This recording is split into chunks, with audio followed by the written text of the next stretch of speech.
लेकिन सबसे पहले उज्जवल निकम जी, आप मुंबई में बैठे हैं सर, और ये हमने बिहार पुलिस क्या कह रही है, बिहार पुलिस के डीजीपी क्या कह रहे हैं, बीएमसी क्या कर रही है, मुंबई पुलिस क्या कह रही है, सर सब कुछ आपको पता है। आज जब हम रक्षाबंधन का पर्व मना रहे हैं, त्योहार मना रहे हैं, तो आज जब मैं सवाल पूछ रही हूँ ना उज्जवल निकम जी, उन 4 बहनों के बिहाफ पर आप समझ लीजिए एक बहन सवाल पूछ रही है सर, कब तक ये राज्यों की परिधि में सिमट कर रह जाएगी, इसलिए सुशांत सिंह राजपूत के लिए इंसाफ की लड़ाई सर। आदिति, मैं ये पहले साफ करना चाहता हूं कि ना मैं बंबई पुलिस या महाराष्ट्र सरकार या बिहार पुलिस की वकालत करने आया हूं। जो कानून कहता हूं उसके बारे में मैं कुछ बात बताऊं। पहले बात तो यह है कि 4 भगिनी की जिसका आपने जिक्र किया, उनको न्याय तो मिलना है, जरूरी है, और उसी न्याय के लिए आज हम ये बहस कर रहे हैं। जो कानून में सीआरपीसी में जो 3 सेक्शन है उसके मुताबिक कौन से कोर्ट को जुरिडिक्शन है, ये बात तय की जाती है। पुलिस को अधिकार है कि पुलिस को कौन सा अधिकार है कॉग्निजेबल ऑफेंस का, इसके बारे में भी सीआरपीसी में स्पष्टता है। यहां तक है जिस कोर्ट में गुनाह हुआ है, जिस कोर्ट के लोकल जुरिडिक्शन में गुनाह हुआ है, टेरिटोरियल जुरिडिक्शन में गुनाह हुआ है, उस कोर्ट को वो मुकदमा चलाने का अधिकार है। सवाल यह है अभी कि इस केस के बारे में बिहार पुलिस ने एक एफआईआर रजिस्टर की है, बंबई पुलिस ने पहले ही एक्सीडेंट टू डेथ उसकी इंक्वायरी छानबीन कर रही है, कुछ स्टेटमेंट रिकॉर्ड को उन्होंने भी किए हैं, बिहार पुलिस ने भी किए हैं। अब दोनों इन्वेस्टिगेटिंग एजेंसी एक गुनाह के बारे में टकराव होने की संभावना है। मुझे लगता है कि 5 तारीख को सुप्रीम कोर्ट में जो पिटीशन आ रहा है, इसमें भी यह तय हो जाएगा कि कौन इन्वेस्टिगेट करे, क्योंकि यह बड़ा संगीन मामला है, क्योंकि कॉन्ट्राडिक्टरी एलिगेशंस आ रहे हैं एक मौके पर, और इसलिए मुझे लगता है कि सुप्रीम कोर्ट में यह तय होना बहुत जरूरी है। नहीं तो एक ऐसा डेडलॉक क्रिएट हो जाएगा कि उससे डेडलॉक से मुश्किल होना लोगों का, कानून का भी विश्वास उड़ जाएगा।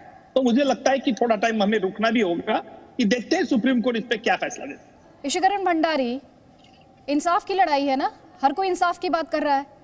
अगर आज वो 4 बहनें कहें हमारा भाई लौटा दीजिए, तो भाई तो कोई नहीं लौटा सकता, कम से कम इतना तो सुनिश्चित किया ही जा सकता है कि उन्हें इंसाफ मिल जाए।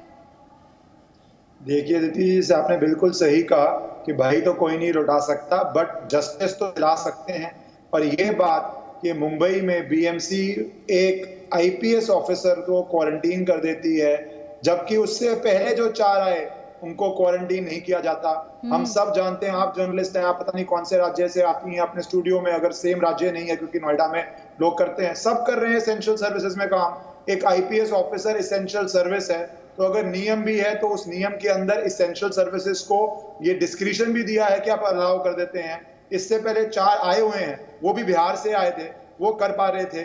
और ऐसी बात नहीं है कि अभी आपने देखा बिहार के डीजीपी ने बताया कि सीनियर एसपी ने लिखा था अपने काउंटर पार्ट को कि वो आ रहे हैं, तो उस समय कोई ऑब्जेक्शन नहीं उठाई गई। तो ये सारी बातें मुंबई के ऊपर एक शंका और एक शक तो पैदा करती हैं कि ये इन्वेस्टिगेशन में ऐसी बाधाएं क्यों डाल रहे हैं। कोविड तो इसमें सिर्फ एक बहाना लग रहा है कि आप एक आईपीएस ऑफिसर को इन्वेस्टिगेट नहीं करना देना चाहते। अगर आपको लगता है ज्यूरिसडिक्शन नहीं है, वो सुप्रीम कोर्ट फैसला कर देगा। लेकिन ऐसा हो क्यों रहा है, ऐसा हो क्यों रहा है, मैं ये नहीं समझ पा रही हूँ। मैं अपने दर्शकों के सामने एक पोस्ट मैंने आज पढ़ा है और वो बहुत मार्मिक है। आपके माध्यम से, इस प्लेटफॉर्म के माध्यम से ईश्वरन, मैं थोड़ी सी उसकी 4 लाइनें पढ़ना चाहती हूँ अपने दर्शकों के लिए, शायद उन्हें समझ आएगा कि इस समय मैं इतनी डिस्टर्ब क्यों हूँ। दरअसल ये सुशांत सिंह की जो बड़ी बहन है रानी दीदी, जो कि उनका घर का नाम है नीतू सिंह, उनके द्वारा लिखा गया है, और वो लिखती हैं, प्रिय गुलशन सुशांत सिंह राजपूत का घर का नाम था। प्रिय गुलशन, आज मेरा दिन है, आज तुम्हारा दिन है, आज हमारा दिन है, आज राखी है। 35 साल के बाद ये पहला अवसर है जब पूजा की थाल सजी है, आरती का दिया भी जल रहा है, बस वो चेहरा नहीं है जिसकी आरती उतार सकूं, वो ललाट नहीं है जिस पर टीका सजा सकूं, वो कलाई नहीं है जिस पर राखी बांध सकूं, वो मुंह नहीं है जिसे मीठा कर सकूं, वो माथा नहीं है जिसे चूम सकूं, और वो भाई नहीं है जिसे गले लगा सकूं। ईश्वरन, देखिए यही तो बात हो रही है, वो बहनों का दर्द, और आपने भी बयान किया ये दर्द, और ये जनता भी बयान कर रही है। ये तो हमें हर जगह दिख रहा है, कितनी उनके लिए प्रोटेस्ट हो रही है, कितनी सोशल मीडिया पे हो रही है, कितनी कोविड है इसलिए जमीन पे नहीं हो रही, पर लोग जमीन पे भी आना चाहते हैं।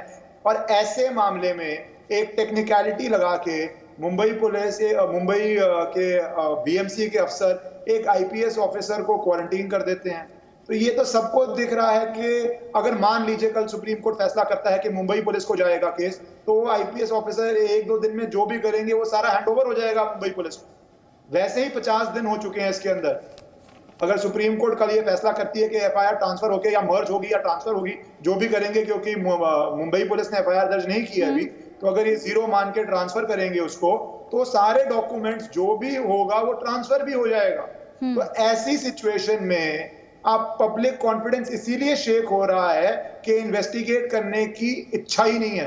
दूसरी बात, सीबीआई को केस भेजने में इतना विरोध करना, और हमने देखे हैं बहुत इससे कम स्तर के केस जिसमें होते हैं वो भी सीबीआई को जाते हैं। हमने शीना बोरा एक केस गया था और उसमें मैं स्टेटमेंट पढ़ के आपको सुना दूंगा।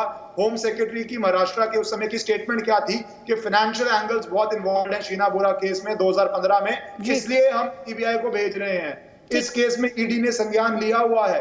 सो प्रॉब्लम ये आ रही है कि बाधाओं पे बाधा, टेक्निकलिटी पे टेक्निकलिटी करके आप कर रहे हैं। अगर आपको इन्वेस्टिगेट करना है, सुप्रीम कोर्ट बोलेगी तो सारे दस्तावेज आपके पास आ जाएंगे, तो आप ये बाधाएं क्यों क्रिएट कर रहे हैं? दूसरी बात, सीबीआई के अगेंस्ट इतनी ऑब्जेक्शन क्यों है आपको सीबीआई में केस जाने की?